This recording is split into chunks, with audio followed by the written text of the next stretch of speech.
And joining us now to review some of the headlines of today's newspaper from around the world is our Rise News analyst Emmanuel Malabite Efeni. Good morning, Rufai. Good morning, Ayo. Good morning, Kayode Akintemi. Good morning. Yes, we'll start the review with this day. Nigeria's newspaper of record. The lead story, presidential elections grand finale, begins at Supreme Court Monday. Court lists Atiku Obi APM's appeal. Yes, of course, other newspapers are also leading with this story. Nigerian Tribune, Tinubu Supreme Court hears Atiku Obi APM's appeal on October 23. While the Nation newspaper reporting this story, Atiku Obi versus Tinubu, legal fireworks on Monday. Supreme Court fixes hearing of appeal bid by PDP candidate to submit CSU documents. Yes, if you just go back quickly to this day, Nigeria's newspaper of record, yes, that the lead story there, called the grand finale, and I think a fitting way to report that story. On Monday, the legal fireworks will begin. The legal team of Atiku Abubakar, Peter Obi, will make their case, as the Tinubu legal team will also defend their position. Whatever comes out, yes, Kayode, you are expecting earth shaking. Well, the decision of the Supreme Court may be earth shaking, it may just be mellow. But whatever the Supreme Court rules will be the final decision on the presidential election 2023. And it need not be in favor, it doesn't need to favor anybody for Nigerians to accept it, because the Supreme Court decision is the final decision. Yes, we may talk about whatever that decision turns out to be for years to come, but it will be the final decision, and it will bring closure to the presidential election. What will that decision be? Well, I don't want to say I'm expecting earth shaking. I don't want to term the nature of the judgment I'm expecting, but I'm expecting a judgment like all Nigerians and all parties to this case, to the cases at the Supreme Court. Atiku Abubakar, Peter Obi, President Bola Ahmed Tinubu, whatever the decision, that will be the final decision. Now, if we look at other stories, the Guardian newspaper, varsity's sad tales of underfunded, understaffed medical centers. Yes, these are centers back in the day that catered to the health needs of students on campus. But the Guardian has come up with this, the big story, they call it, on pages 4 and 5 of the Guardian newspaper, how universities, medical centers are underfunded and they are understaffed. Now, if we look at the Punch newspaper, fuel scarcity, NNPCL, marketers disagree over supply as queues spread. No supply from NNPCL for over 1 month. Ex-depot price hits 605 naira, according to Hipman. Stop panic buying. There is sufficient product, NNPCL assures Nigerians. Now, the Vanguard newspaper, federal government labor deal under threat. NLC accuses Lalong of violation, says federal government never negotiated in good faith, vows to resist attempt to force new leadership on the NURTW, insists government failure to fully implement agreement will lead to strike. Yes, the Daily Independent also reporting story, fuel subsidy, Labour wants federal government to honor pact or face nationwide strike. Well, we've always had this threat from Labour.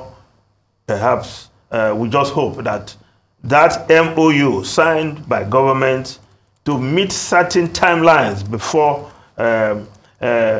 which it agreed with Labour will just be implemented, so that we don't have another situation of a nationwide strike. But perhaps Nigerians are getting used to Labour's threats of nationwide strike that never happened.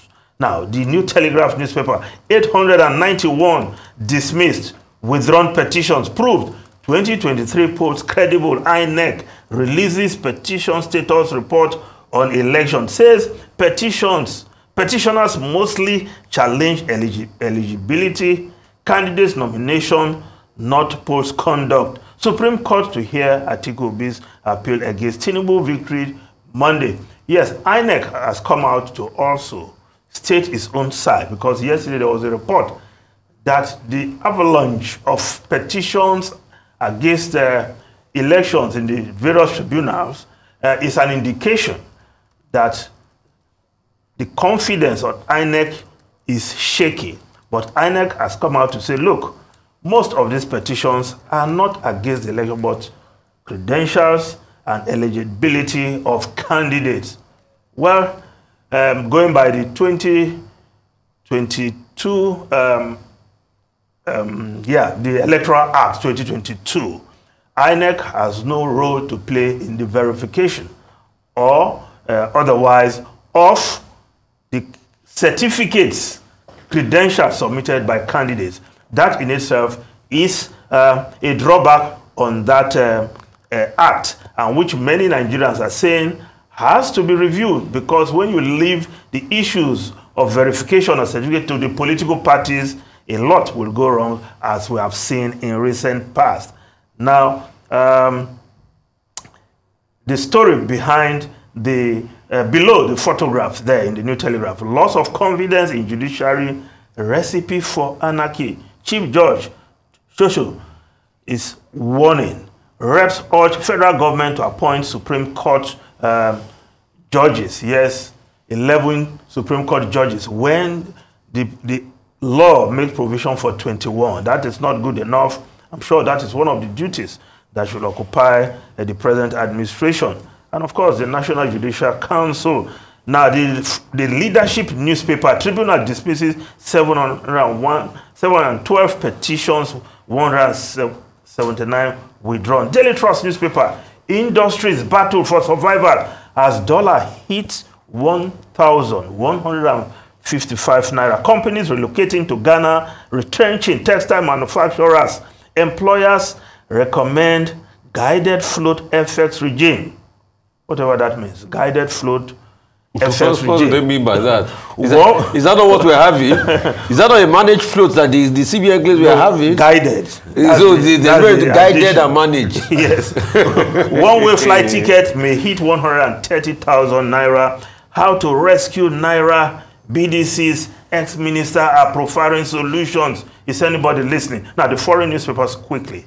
The Guardian newspaper of UK warning that relief convoy for Gaza, too little, too late. That's, yes, of course, even the relief package, the relief to be transported are yet to even start, are yet to start moving from Egypt into Gaza from the Rafah crossing.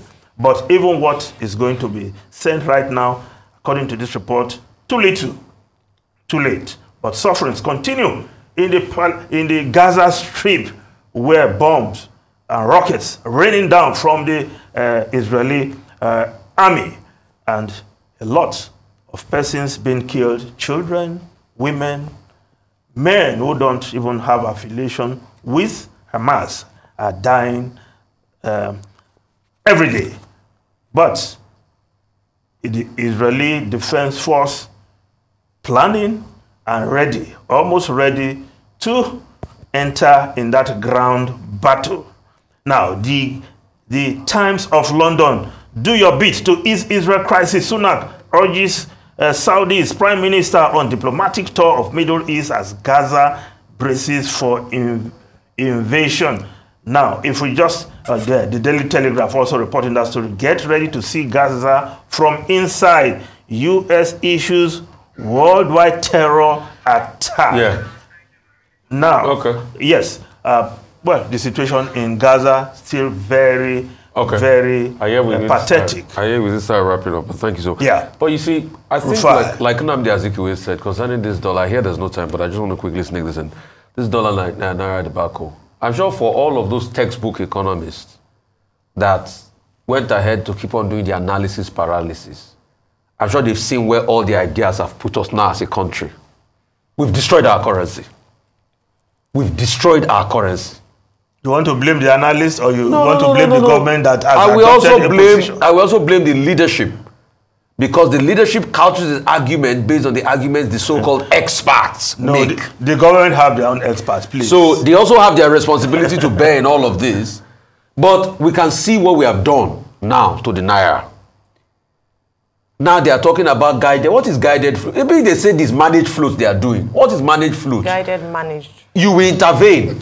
That's just it. You allow it float, but when you see it going overboard, you intervene. That's what they said they will do. It's not a free float. Whatever they are going to do, they should bring out the currency from this quagmire, because people are suffering more hardship. That's just it. So in the spirit of solutions, I've always said we need to look for money to defend, at least clear our 7 billion encumbrances, to start seeing a leeway and see how we can effectively stimulate the economy to meet at least $50 to $100 million demand we're having in the INE window, or even more than that.